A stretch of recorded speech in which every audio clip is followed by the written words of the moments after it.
next podcast. I'm Nicola. And I'm Wendy. And together we're Corporate Conundrums. So today we're going to take you through another one of our 5 key tips for success. So Wendy, what are we going to cover today? We are going to cover today the power of verbal language. Okay. So communication not used very well. We don't step back far enough sometimes to have a think about what we're going to say prior to saying it. So we have knee-jerk conversation and communication, which can sometimes be very unresourceful. So step 1, the traffic light system of language. Okay, what's the traffic light system? Well, we in Scotland have a tendency of perhaps using words which are not moving us forward in conversations. We tend to be known as a doer race. Not that I think that of us, but quite often in Scotland we're known to be maybe slightly, negative in the way in which we communicate. So red words, stop, no, can't. All the words which actually block conversation from moving forward. Orange words, maybe, should, perhaps. They're tentative words that qualify us from saying yes. And green words, yes, will, can, go. All the words which move you forward. So the traffic light of language. Be aware of what you say when somebody asks, how are you today? How are you today, Nicola? I'm awesome.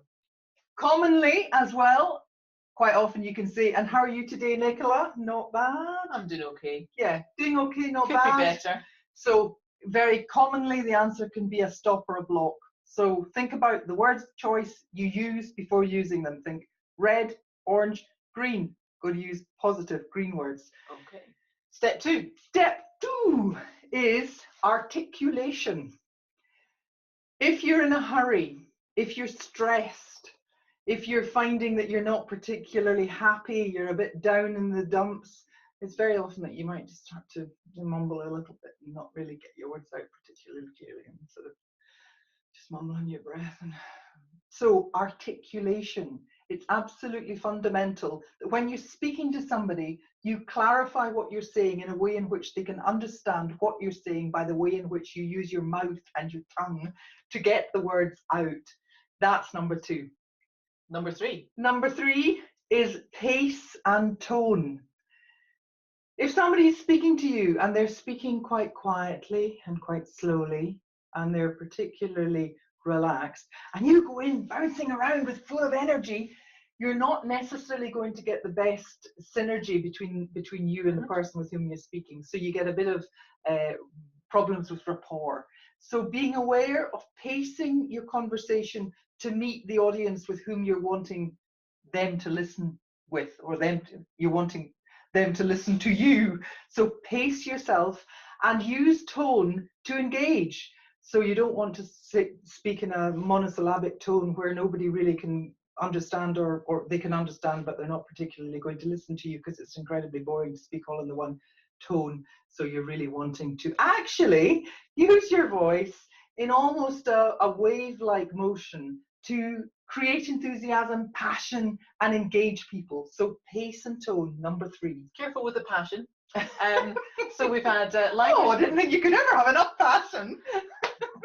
Language traffic lights, articulation. Yep. Step 3 was pace and tone. Yep. Where do we go from there? The 4th one is, this is a good one for me, is to remember to slow down and breathe. Having quietness in conversation encourages somebody to listen to you. So sometimes just taking a breath, slowing yourself down, and thinking about what you're going to say before you say it allows the person to actually tune in and listen more clearly. So taking a breath doesn't only encourage them to listen to you, but it also gives you an opportunity to just slow down and have more thoughtful insights in your mind about what you're going to verbalize before you actually say anything. So that's number 4. And where do we finish? What's number 5? So number 5 is an interesting one. Number 5 is when you're speaking to somebody, they will have common language. They'll have language that is, if you like, their preference.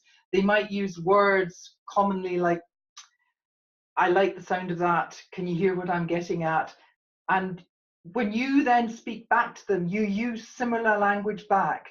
Did you hear what I was getting at there? Did it sound okay? So you're picking up on keywords that the people or the person with whom you're communicating is using and playing it back to them. It's very useful on the phone because it's difficult sometimes to get rapport on the phone because there's no interface, body, like, you know, non-verbals, and there's no energy coming from the person.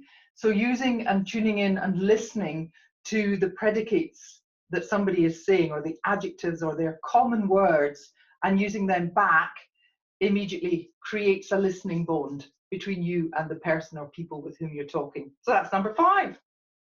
Another 5 key tips for success. Thank you very much for joining us. Make sure you tick that bell to be notified of any future podcasts, but also have a look at the library. There's lots of things in there for everybody. Yeah. And if you've got any suggestions for any future podcasts, make sure you Let put us those in the know. comments below. Thank you. Bye. Thanks. Bye-bye.